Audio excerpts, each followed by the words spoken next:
Hey my bastards, today I have another Yu-Gi-Oh video. This video is teaching people how I play the game of Yu-Gi-Oh! This was suggested by one of my subscribers named CB Saiyan. So I'm going to teach you how I play the game of Yu-Gi-Oh! As most of you know, or should know, I am blind. So the way I do it is I have to have a sighted person read me the cards, and then I put my cards in my brailler, which is essentially like a braille typewriter, and I braille out the cards. What do you braille on them? So I'll give you an example. So we're going to use some of my Red Eyes cards for this example. So this is Red Eyes Black Flare Dragon. So for monster cards, I type out MR. It's so shiny, I can't even And focus on it. Can you hold it just so I can, like, yeah, there we go. Just so people can see the card. So I braille MR for monster. And then after that, I put R, E, B, F, D. Okay, so you put the initials of the name of the card. Yeah. Then below it, I put the number sign. And then the number 7. Oh, so it's 7 stars. For the stars. Yeah. And then below that, I put the attack and the defense. So 2400 and 2000. I've noticed that you memorize most of your cards. Yes. For their effect. You have to. I mean, I'm not gonna, in the middle of a duel, ask someone, hey, like, then the duels would go on for a long time. Yeah, so when you have, like, a newer card, you may, or one you don't use often, you may ask me to quickly read it, but you have almost every one of your cards memorized. Yeah, and I have, like, 15 decks, so do 15 times 60, and that's how many cards I have to memorize. So, and then add in the extra deck. Yeah, you have a lot of cards. So my question is, did you memorize it by having someone read it to you, or did you look it up? Both. Okay. If they're cards that someone's read to me already, like, I don't want to keep asking, like, hey, I forgot this effect, can you read it? So I have to look it up online. Yeah. Okay, we ready? Yes. Okay. So like I said, I'm going to use some of my Red Eyes cards to demonstrate.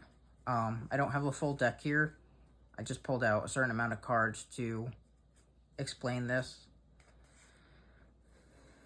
So first, I have a trap card. So on it, it says T for trap, and then the trap card is Red Eyes Return. So I'm going to put that face down. Okay. And then what we're going to do next is we're going to play Lord of Dragons in defense mode. So it's a level 4 monster. Next, I'm going to play the Flute of Summoning Dragon, which is going to allow me to summon 2 dragon-type monsters from my hand.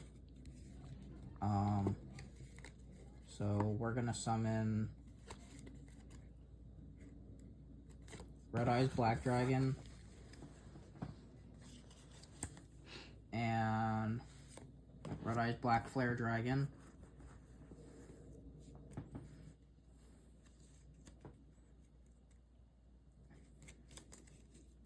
So I'm not going to be able to show you, like, playing against someone, but essentially we're going to say this is my next turn.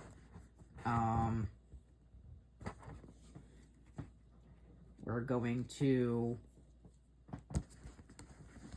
sacrifice Lord of Dragons to play Dark Dragon Ritual to summon my Paladin of Dark Dragon. Then we're going to use his effect to sacrifice him to summon Red Eyes Archfiend of Lightning, because he allows you to sacrifice him to summon a Red Eyes monster. So next we're going to play Red Eyes Fusion. So send that to the graveyard. fuse Red Eyes Black Dragon and Red Eyes Archfiend of Lightning to summon Archfiend Black Skull Dragon. And you don't braille these cards, you braille their casing. Yeah, so with fusion cards and like with ritual cards, I don't know how valuable they are, but I want some cards that I don't braille just in case like they are valuable and I could sell them in the future, but I don't think I plan to.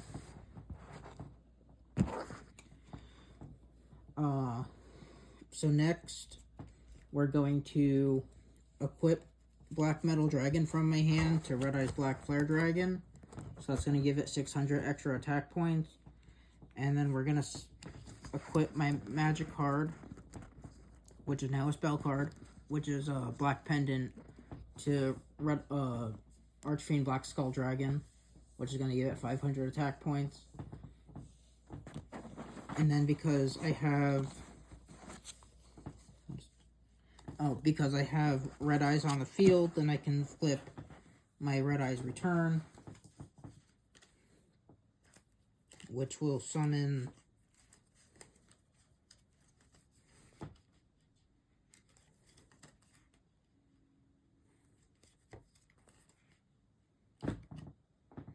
my Red Eyes Black Dragon to the field. And then say I was playing against someone else right now, this probably means I would OTK them. Okay. So because Shara does not know, OTK means one turn kill. So I hope that helps. That's how I play the game. When you braille, do you prefer brailing the card or the case? Like, is there a difference between it?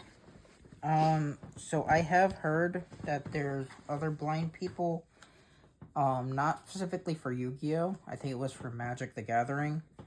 They get card cases and they braille the card cases. But, I mean, feel the card case. I don't feel like you can really braille the card case. Yeah, it's without thin. ripping it. Yeah.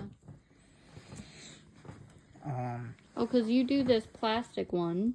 Do you have a preference? I don't know if the plastic cases are tournament legal, and the person that I heard brailles their cases do play in tournaments, so they would have to be card cases like this. Okay.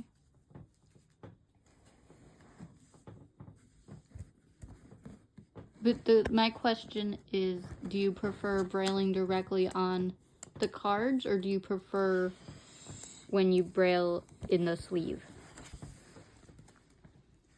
I don't think I have a preference. Okay, so they're the same.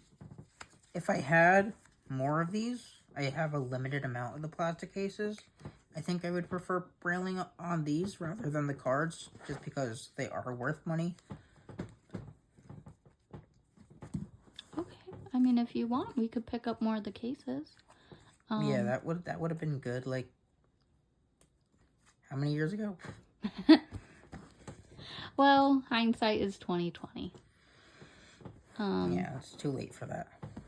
But that's actually interesting to know. I didn't know that they would allow brailled cards for a tournament.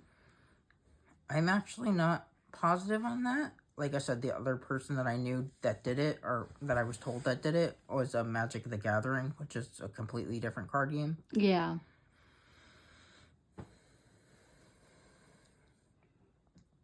So yeah, I hope that helps.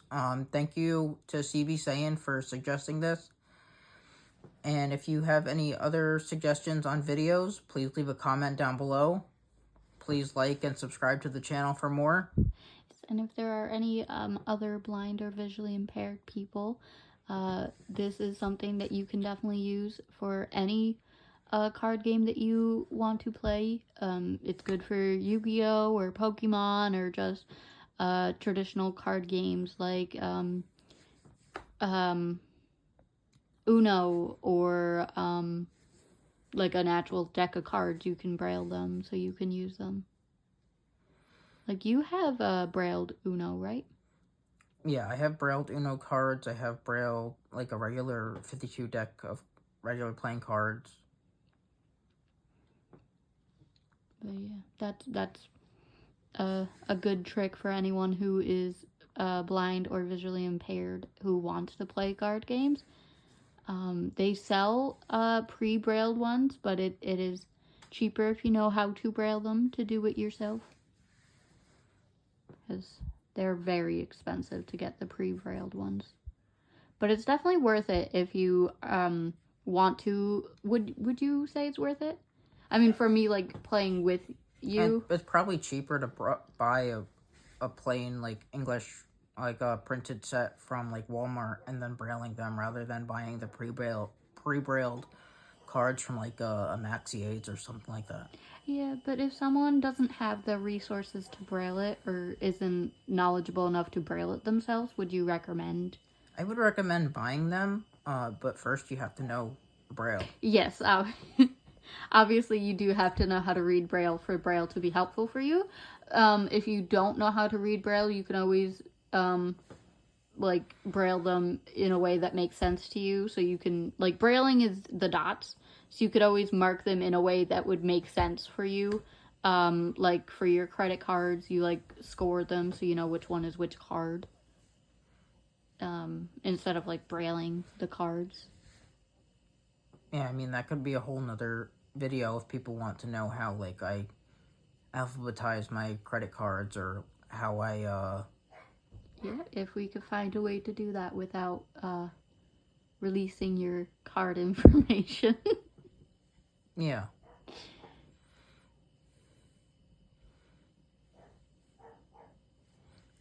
Yeah, but if you have any other suggestions on Yu-Gi-Oh videos that you want to see, if you want me to teach you something else, if you want to see more deck profiles, please let me know down below, and I'd love to make the videos, and we'll see you in the next one. Blind Bastard out. Bye.